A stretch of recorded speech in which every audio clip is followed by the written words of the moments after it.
Inni qalbeeffatu biqiltuudha. Ba'a Afrikaa fi Galaana Arabaa keessa irra guddeessaan argama. Biqiloota keessaa si'eessituu keemikaalaa kitinuu jedhamu qabaachuun isaa adda ta'a. Si'eessituu keemikaalaa kun tokko bu'aa qaba, lama miidhaa qaba. Tokko bu'aa isaa kaka'umsa qaamaaf ni fayyada. Keessumaa biyyoota akka Yamanii, Itoophiyaa, Jibuutii, Somaaliyaa, Keeniyaa keessatti faayidaa kana ittiin gargaaramu.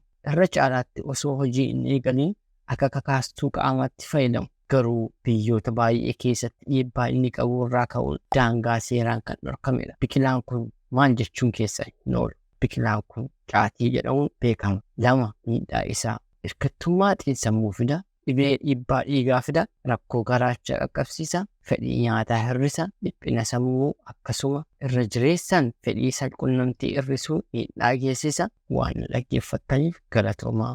Horaa bulaa hubannoo gaarii qabaadha.